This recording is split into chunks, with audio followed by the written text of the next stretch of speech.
Teologinya benar, akidahnya, syariahnya benar, sholat 5 waktu, puasa Ramadan, zakat, haji umroh ke Mekah, rukun imannya 6, benar sudah. Kita pun sama. Tapi budaya Timur Tengah sekarang ini, tentang hari-hari ini, lagi hancur. Perang saudara. Tidak pernah. 40 tahun sudah perang saudara. Sudah 1,5 juta manusia hilang nyawanya.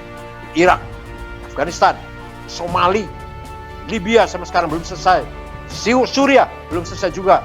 Nah ini jangan kita tiru atau jangan sampai kita terkontaminasi oleh budaya seperti ini. Teologinya oke.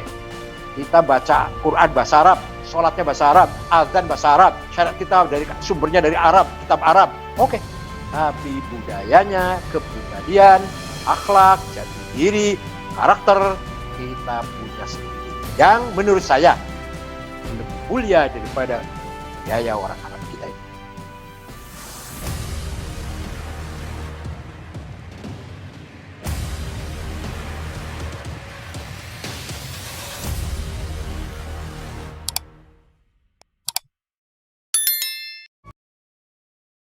Assalamualaikum warahmatullahi wabarakatuh. Bismillah. Alhamdulillah. Wassalatu wassalamu ala sayyidina wa maulana Muhammad Rasulillah wa ala alihi wa sahbihi wa man tabi'a sunnatahu wa jama'atah min yaumina hadha ila yaumin nahdah. Hadratul muhtaramin, ashab al-fadilah, sadatul ulama wal masyayikh, Ru'asai Syuriyah, Hadrat Mustasyarin, Kiai Haji Mujib Qolyubi, Kiai Haji Dr. Mujib Qolyubi, dan Akhil Aziz Karim, Bapak Kiai Haji Dr. Masyuhud, Ketua PBNU, seluruh jajaran PB yang hadir dalam acara haul memperingati wafatnya atau mengenang jasa-jasanya tokoh Nusantara Pak Diponegoro melalui virtual ini, Bapak Ibu yang berbahagia. Haul itu bahasa Arab. Maknanya tepung tahun. 1 tahun putaran di hari yang sama itu namanya 1 haul. Tidak hanya arti 1 putaran hari kematian, tidak. Nah, seperti saya memiliki uang atau harta. Pertama kali menyimpan tanggal 15 Januari. Maka nanti tanggal 15 Januari tahun depan wajib mengeluarkan zakat kalau memang sudah mencapai nisab kewajiban zakat.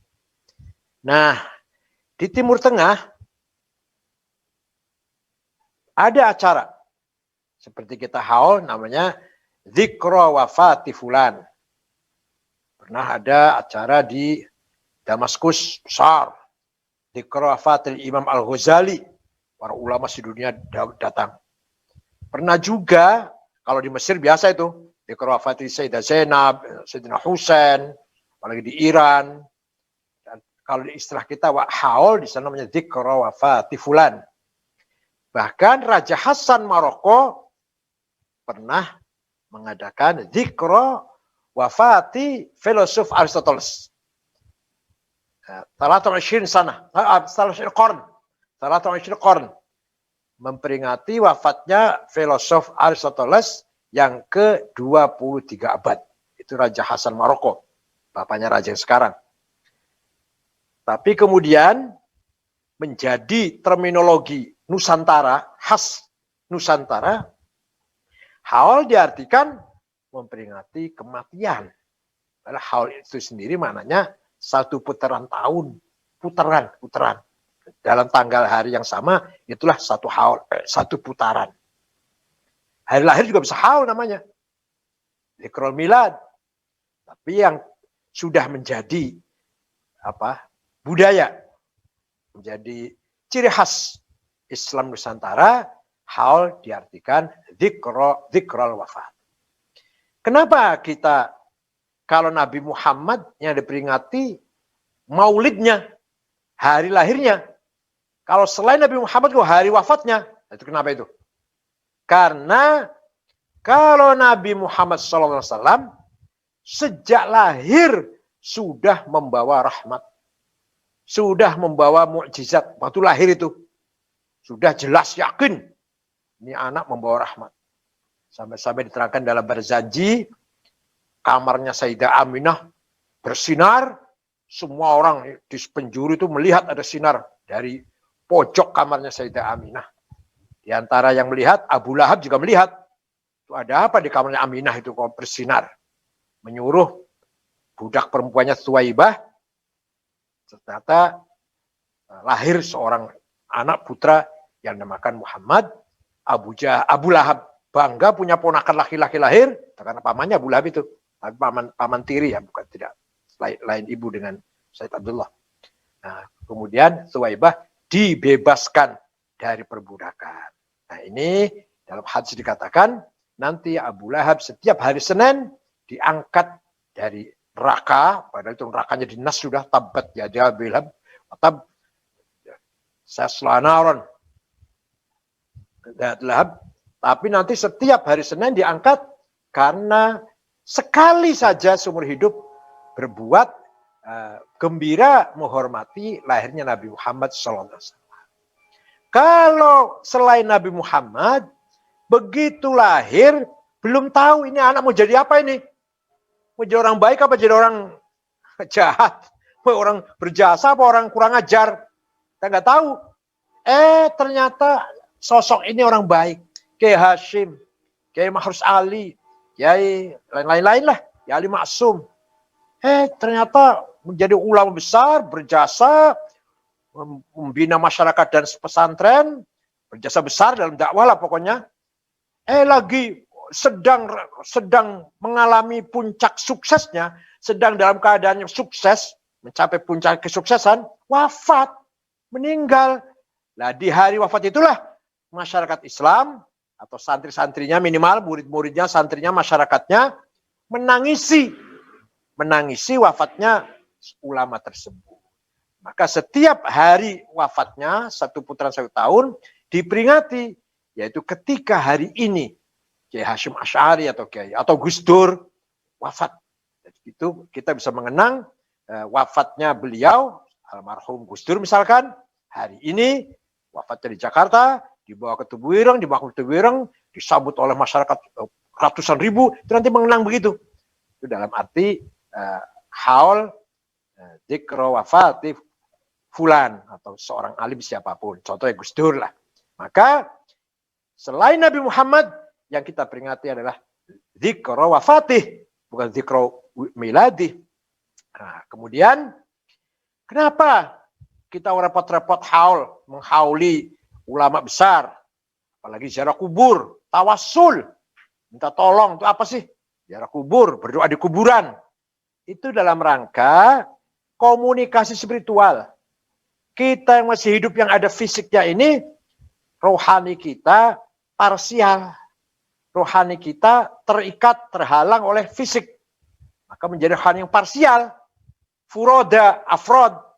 Nah kalau orang sudah meninggal, apalagi orang soleh, ulama, aulia, maka telah menjadi ruh universal.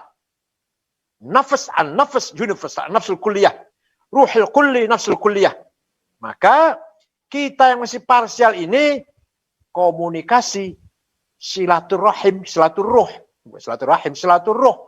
Komunikasi rohani ya, seperti kita yang masih parsial ini membutuhkan bantuan atau pertolongan lah dari roh universal, yaitu rohnya para ulama yang sudah bebas dari dunia, bebas dari kepentingan materi, dari kepentingan fisik, harta, maka beliau sudah berada di roh universal.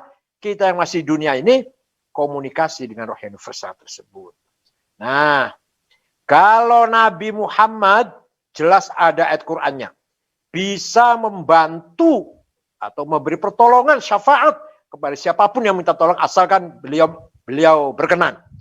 Walau annahum idzalamu anfusahum ja'uka fastaghfirullah wastaghfarahum rasul lawajadullah tawwabar rahima. Orang-orang yang sangat zalim, banyak dosanya seperti saya contohnya, kemudian datang kepada Muhammad, istighfar di sebelahmu Muhammad, istighfar kepada Allah. Dan Nabi kemudian wastaghfarulahum Rasul ACC, mendukung, merekomendir lah. Ikut mendukung agar Allah memaafkan dosa saya. La wajadullah tawwabar rahimah, lamnya lam taukid ini, lam taukid. Pasti Allah memberi maghfirahnya, memberi rahmatnya kepada saya, misalkan contohnya yang banyak dosanya, ziarah kubur pada Muhammad, dan Muhammad pun saya istighfar di situ, dan Rasulullah mendukung wastaghfirullahum Rasul, mendukung istighfar saya, maka pasti Allah akan mengampuni dosa saya. Sebesar apapun, segede apapun. Nah, kalau selain Nabi Muhammad, kalau selain Nabi Muhammad, Wali Sunan Gunung Jati, Hasyim Asy'ari, gimana? Tidak ada, nasnya tidak ada. Barang siapa yang ziarah kubur pada Hasyim Asy'ari, maka dosanya nggak ada. Tapi ada ayat Quran yang man dzalladzi yashfa'u indahu illa bi'idnih. Tidak ada orang yang bisa memberi syafaat kecuali dengan izin Allah. Nah, mbok menowo ya boleh, atau saya yakin boleh. Saya yakin Sunan Gunung Jati termasuk orang yang mendapat izin memberi syafaat kepada siapapun yang minta tolong. Oleh Allah. Allah memberi izin pada Sunan Gunung Jati, pada Sunan Ampel, dan lain-lain, pada Kiai Hasyim Asy'ari lah, Kiai Khalil Bangkalan.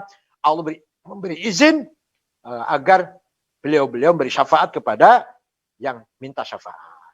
Itu harus yakin gitu. Ya yakin begitu silakan, nggak apa-apa. Kalau nggak pernah ziarah juga nggak apa-apa. Nggak patean para ulama, nggak patean nggak diziarahi juga. Nah, itu sedikit tentang hal. Adapun malam hari ini Ki Haji Marsudi mempunyai gagasan yang luar biasa, terobosan yang luar biasa baru kali ini barangkali haul mengenang jasa-jasa kebesaran Pangeran Diponegoro. Diponegoro lahir Yogyakarta pada tanggal 11 November 1785 dan meninggal di Makassar tanggal 8 Januari 1855. Usia 69 tahun. Dilahirkan dari seorang ibu bernama Raden Ayu Mangkrawati dari Pacitan. Dan ayah bernama Gusti Raden Mas Suraya Hamengkubuwono III. Di Raja Mataram yang ketiga. Nama lahir beliau Bendoro Raden Mas Mustahar alias Abdul Hamid. Kemudian diubah menjadi Bendoro Raden Mas Antowiryo. Setelah ayahnya naik tahta, Bendoro Raden Mas Antowiryo ditetapkan sebagai pangeran dengan nama Bendoro Pangeran Haryo Diponegoro. Pangeran Diponegoro menolak keinginan sang ayah untuk menjadi raja. Ia sendiri memilih tinggal di Desa Tegarejo, Kecamatan Tegarejo, Yogyakarta, tidak tinggal di keraton. Berdekatan dengan tempat tinggal eyang buyut putrinya, yakni Gusti Kanjeng Ratu Tegarejo, permaisuri dari Sultan Hamengkubuwono I. Nah, di sini Pangeran Diponegoro mempunyai sikap yang luar biasa, punya karakter yang luar biasa. Beliau diberi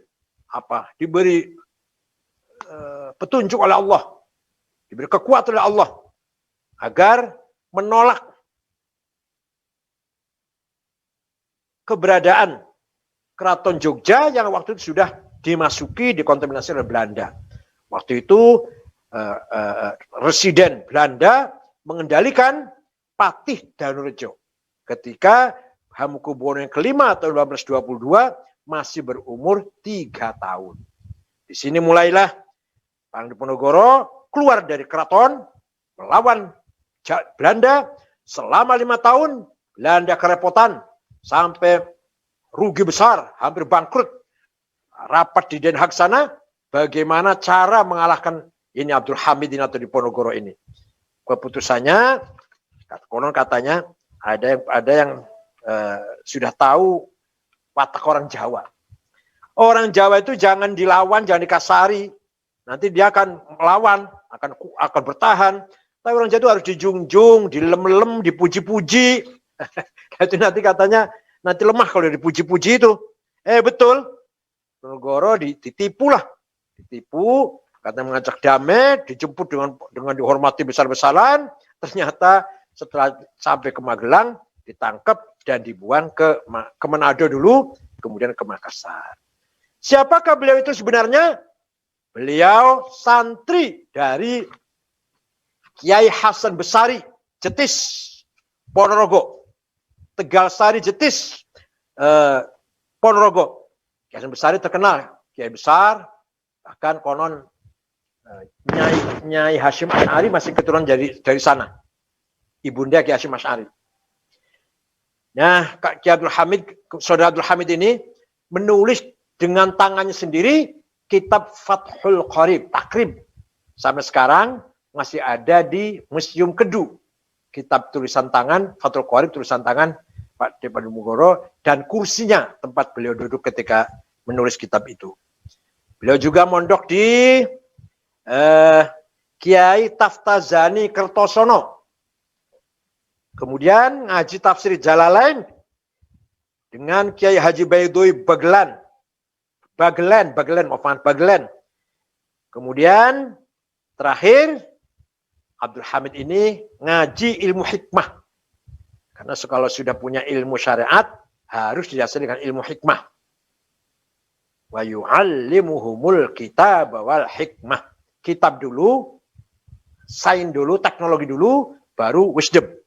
Nah, terakhir santri Abdul Hamid ini mengaji ilmu hikmah kepada Kiai Haji Nur Muhammad Ngadi Wongso Salaman Magelang.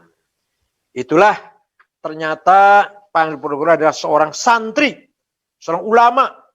Darah dagingnya yang mengalir pada dirinya adalah spirit santri, spirit ulama, spirit orang yang mujahid, yang abid, yang mukhlis, tanpa pamrih, tanpa kepentingan apa-apa. Itu yang mengalir pada darah beliau itu.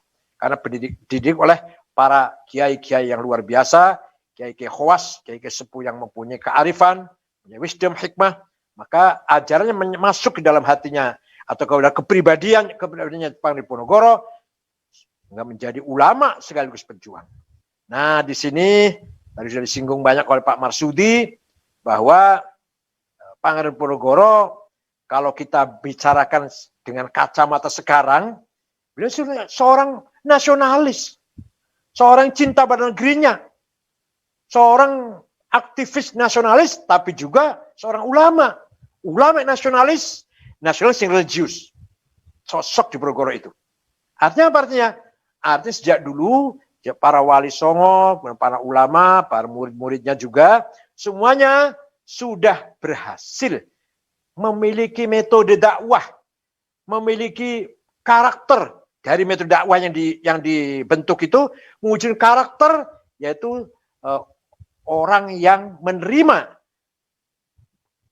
perpaduan antara Islam dan nasionalisme. Islam sebagai agama muqaddas, ta'alim ilahiyah, samawiyah, isinya akidah dan syariah, nah yang bersifat istihadiyah, bersifat profan, bersifat waqi'iyah insaniyah, yaitu prinsip nasionalisme atau ideologi nasionalisme. Nah, ulama-ulama kita ini sudah berhasil, sudah selesai, sudah tamat mengharmoniskan hubungan antara Islam dan nasionalisme. Maka kalau kita dengar sekarang, kata Pak Marsudi tadi, masih ada saudara-saudara muslim kita di Indonesia yang mempermasalahkan kebangsaan, nasionalisme, itu bukan Islami, bukan katanya gitu. Nah, mari kita berikan penjelasan kepada mereka bahwa nasionalisme tidak bertentangan sama sekali dengan agama Islam. Nah, memang kalau di Timur Tengah, memang ideologi nasionalisme itu pertama kali dicetuskan oleh seorang non-muslim di Timur Tengah. Namanya Michel Aflaq. Orang Damaskus beragama Kristen Ortodok. Membentuk atau membangun partai politik nasionalis sekuler. Sosialis. Nasionalis, sosialis, sekuler. Michel Aflaq, partai Ba'ath, nasionalis yang ingin melawan penjajahan. Kemudian mengkader beberapa kader-kader pemuda Arab. Semua waktu itu negara-negara Arab di bawah penjajah semua. Inggris, Prancis, Itali. Nah, dari Irak yang dikader Hasan Bakar. Nanti Hasan Bakar dilanjutkan oleh Saddam Hussein, Tariq Aziz, Toh Yasir Ramadan, Hamudi, Ibrahim Hamudi. Dari Suriah, Abdul Karim Qasim. Nanti akan dilanjutkan oleh muridnya Hafid Asad, Abdul Halim Khaddam, Said Muallim. Dari Mesir, Zakaria Muhyiddin, nasionalis Mesir. Nanti akan diteruskan oleh Muhammad Najib, Jamal Nasir, Anwar Sadat. Dari Libya, Abdul Salam Jalud. Nanti akan diteruskan oleh Muammar Gaddafi. Dari Aljazair, bin Bella, Hawari Boumediene, Syadil bin Jadid. Itu semua orang-orang nasionalis. Tunis, Habib Ghaibah. Sudan, Ja'far Numeri. Yang saya sebut namanya ini, tokoh-tokoh Arab nasionalis, sosialis, sekuler. Aktivis nasionalis, melawan penjajah, rebut kemerdekaan, tapi tidak atau bukan aktivis agama. Bukan aktivis Islam. Saddam Hussein, Hafid Asad, Jamal Nasir, itu aktivis nasionalis, bukan aktivis Islam. Dan perjuangan agama Islam, Hasan Banna, Said Qutb, Ashmawi, Zaki Muhandi, Mu'jam Muhandis, Hasan Turo, Hasan Hudaybi, Umar Tilimsani, Wahbah Zukhaili, Yusuf Qardawi, itu semua orang-orang ulama-ulama aktivis Islam. Berjuang Islam, tapi tidak nasionalis.